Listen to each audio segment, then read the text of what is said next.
And last but not least, Unan McIntyre will go back all the way down to the atomic scale and tell us about atomistic modeling of light element co-segregation, structural defects in iron.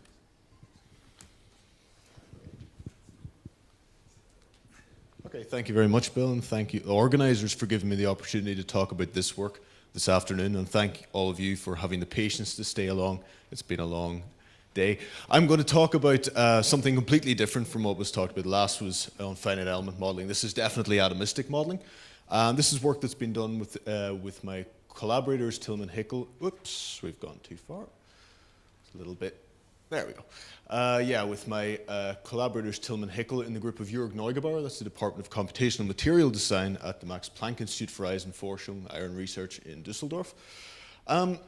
And the motivation for us is a long-standing project funded by the German Research Foundation on manganese-containing steels. Here's a very simple phase diagram here of the iron-manganese system. Basically, what we're looking at is two parts of this phase diagram. One is the this part where it's a higher concentration of manganese, something up to 30% manganese, and these are going to have mostly an austenitic microstructure. And the second one will be this lower region, maybe from sort of 3 weight percent up of manganese, and this is medium manganese steels up to about maybe 10 or 12%. These typically have a dual phase microstructure.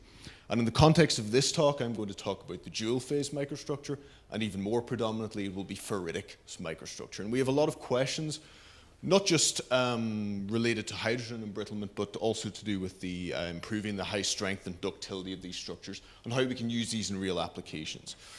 The motivation for us from a hydrogen embrittlement point of view comes from this lovely paper from last year. This is a manganese-containing steel. This is actually a higher manganese-containing steel with 18% manganese. Also has quite a lot of carbon in it, and that'll be rather important. And here we have hydrogen-assisted cracking. In this case, it's along deformation twin boundaries. This is just an example of hydrogen embrittlement in these kind of manganese-containing steels. So for us, there's a number of questions, and I'll try and answer some of them in the next 10 minutes or so. One of the aims is to look at the hydrogen energetics and diffusion behavior at microstructural defects, and this has already been talked about by some of the previous speakers. I'm not going to talk about diffusion here at all, although we have, if people have questions on it, we've looked at this quite a lot. I'm going to look mainly on the energetics here at microstructural defects. We worry about hydrogen a lot, but there's other light elements in there as well, particularly carbon, but we also sometimes have boron, nitrogen, and oxygen. And we know that these are attracted to structural defects as well, so it makes sense to look at the interplay between hydrogen and other light elements, bearing in mind that these systems often only have ppm amounts of hydrogen, but they can have maybe a whole atomic percent of carbon. So we need to kind of concentrate a little bit on the interplay between these, and I'll talk mainly about that today. So one of the things in this is the impact of hydrogen and carbon on the mechanical response of these microstructural features, and I'll talk a little bit about that. And also, we don't just have iron, we have manganese and also aluminium, which I'll mention right at the very end, and the arrangement of these elements in the vicinity of defects. Do we get segregation of these elements? And one of the things we've observed in recent experiments is that aluminium added to these steels might help to inhibit hydrogen embrittlement. And I'll try and very hand-wavingly explain why we think that might work. Okay, so you've already seen a little bit of atomistic modeling approaches this afternoon. One of the main approaches that people use or like to use is density functional theory, where you're trying to calculate this density from these wave functions. You have Hamiltonian. It's all very complicated, but it's very accurate, and it's reliable for multi-component systems. But the big problem is that you can't really scale out up to anything realistically large because it's so computationally expensive. So in reality, your simulation, your effective simulation cell is only a couple of hundred atoms. On the other hand, you could use empirical potentials, still atomistic potentials, something like an EAM potential with some pairwise bit and something that depends on the density. The advantage of this is you can look at much larger systems, very large in an atomistic sense, meaning some millions of atoms. The problem here is that we're looking at multi-component materials, so the transferability is always an issue. And it's very difficult to find models that work for multi-component systems when you have manganese and aluminium and carbon and everything else. One of the things that I've introduced in this is a scheme that's called environmental tight binding. I'm not really going to explain what's involved. It's described in these two papers and in some other works as well. It's still a quantum mechanical approach, so you still solve a Schrödinger equation with within an atom-centered basis set.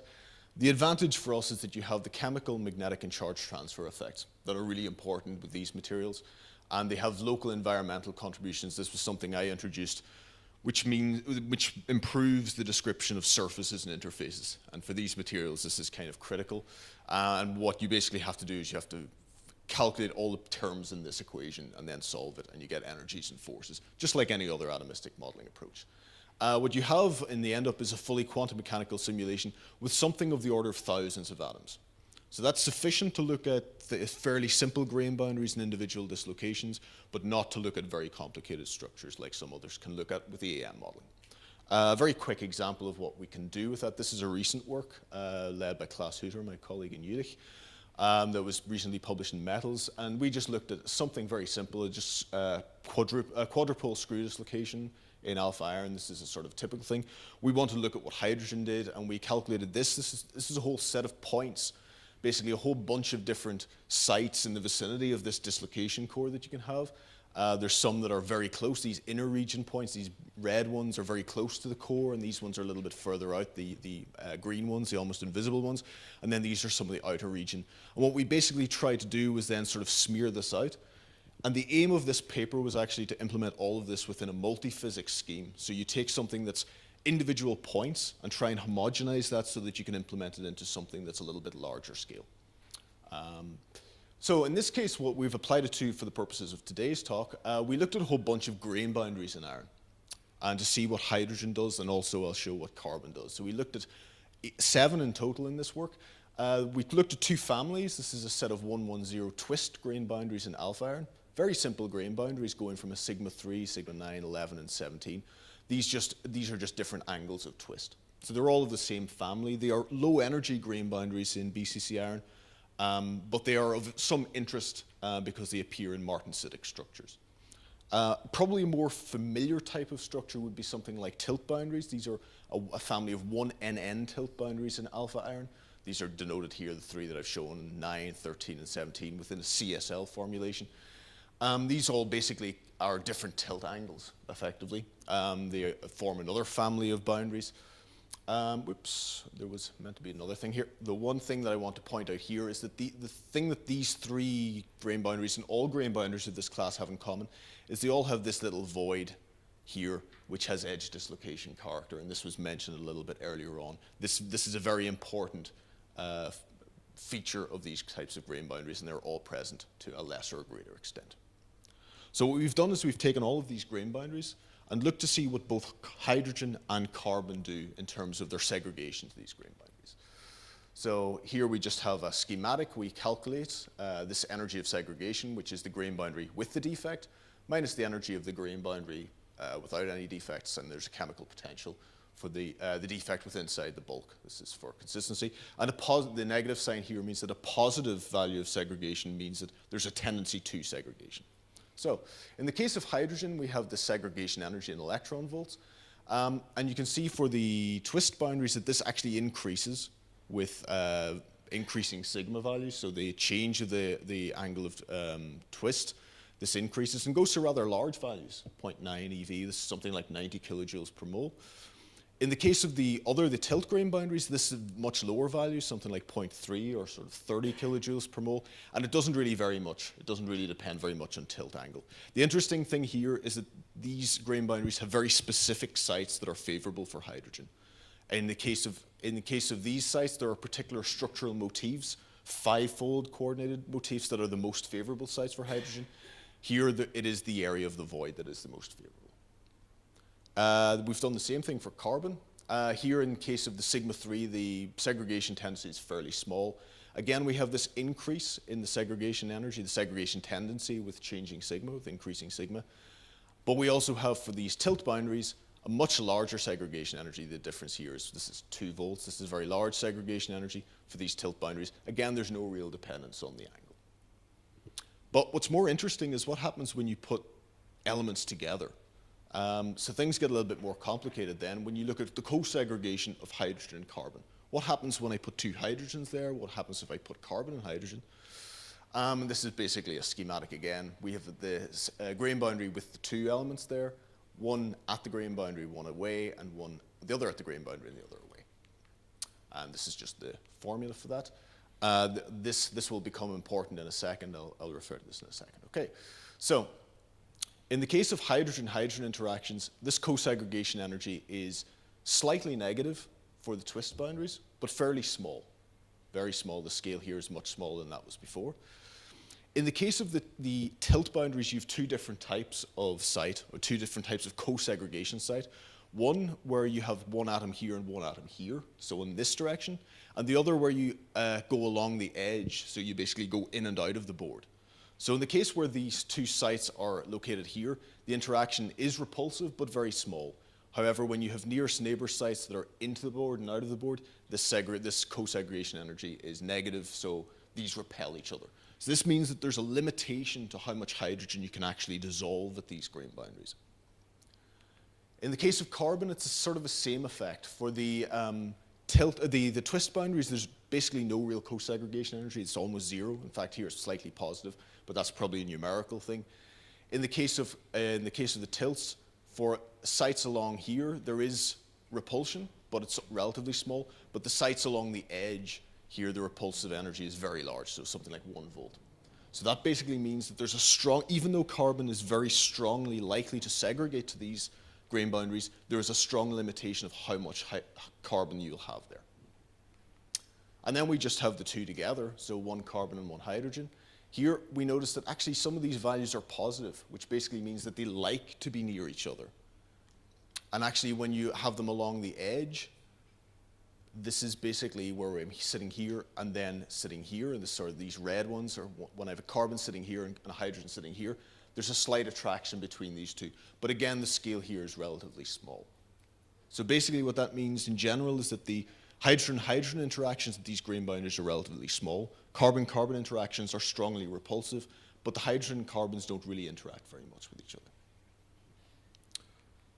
So what does this mean basically in terms of mechanism? So I've taken one of these grain boundaries, a sigma 3 grain boundary, and I've performed an atomistic tensile test. So this is a 0 Kelvin tensile test, which is basically cleavage here. So which I take as the cell, and I basically pull it apart incrementally, and you can see in terms of strain, until it breaks apart into two pieces. So this is the defect-free state. In this case, the stress here is practically a meaningless value, but I think there's some value to be taken from these simulations. So in the defect-free case, you have some sort of engineering strain here, something like 22, 23%. One of the things we observed in the previous work is if we added hydrogen, we actually increased this, and this is a peculiarity of this particular grain boundary, that if you add hydrogen, you actually slightly increase the elongation to fracture. This is actually something we understood because of the bonding situation, and it is specific to this grain boundary. However, if we look at carbon, we get an increase in the stress at lower strains, and we also get an elongation to fracture here. So this behavior we also understand. However, if we occupy half of the available interstitial sites with hydrogen and half with carbon, what we see in this case is a strong decrease in the elongation to fracture. And this is basically because we start to break symmetry, and we find that the interaction of carbon and hydrogen, even though it's small in the unstrained state, when you start to strain the cell, then it starts to behave very differently, and we get a very strong dependence on the elongation to fracture. So, very briefly, and we kind of ignored, this was just pure iron. So what happens when you add manganese to it? So this is one of the grain boundaries that I looked at before. This is sigma 17. This is one of the tilt boundaries. If we just stick one manganese atom into this cell, and that would correspond in this case to a little bit less than 1 atomic percent for this cell, we find that it would be slightly favored to occupy this void site. The segregation energy is pretty small, but it would be slightly favored.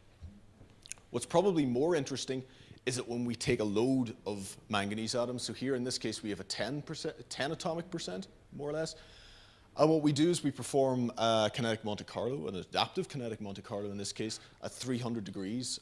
We basically try and evaluate the segregation profile of manganese. And what we find here is that we get, because these two grain boundaries are equivalent, the one in the middle and one here at the bottom, we find a tendency of manganese to segregate, but we also still find a number of manganese atoms just sitting in the bulk, because that's energetically favorable at 300 Kelvin. So we do find a preferential manganese segregation in the vicinity of the void, something like 33% coverage for this, for 10 atomic percent. So that's an enhancement of about 3. We also find a moderate increase of the hydrogen segregation energy. So this goes from something like 0.32 electron volts, where it was just pure iron, to 0.36. So that's an increase, so there's a tendency of hydrogen to segregate. What's probably more interesting is if you look at this in a Rice-Wang picture, in a thermodynamical picture, the driving force for the hydrogen destabilization of the boundary is increased by manganese. And this is a little bit in line with what's experimentally been seen, that the manganese-containing steels are more susceptible to hydrogen embrittlement. So just purely from a thermodynamic point of view, the hydrogen destabilization of the boundary is increased by manganese. On the other hand, we could look at what aluminium does. And this is a slightly different grain boundary. And we find here that there's a strong segregation of aluminium to the grain boundary in this case. This is just a single aluminium atom. What we also find is that if hydrogen is added, it tends to sit here in the void site. It's the same site as it would have sat in previously. The interaction between the aluminium and the hydrogen is actually rather weak at the boundary.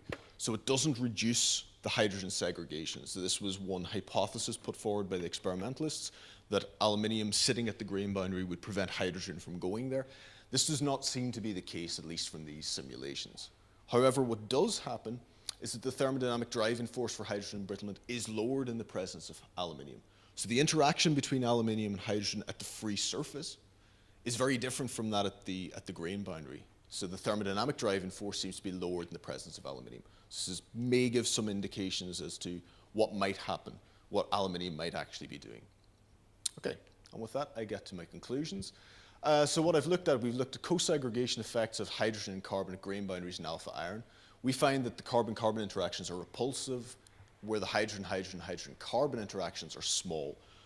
There are significant co-segregation effects on the mechanical properties of the sigma-3 grain boundary and also other grain boundaries that are not entirely finished yet.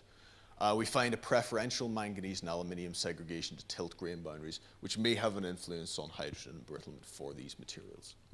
And some of the things that we're looking at the moment, to be honest, rather than an outlook, one of the things is to look now at taking these decorated grain boundaries and also dislocations, for which we've performed similar calculations, to look at the hydrogen and carbon co-segregation effects, just the energetics, but also on the mobilities of these grain boundaries and dislocations.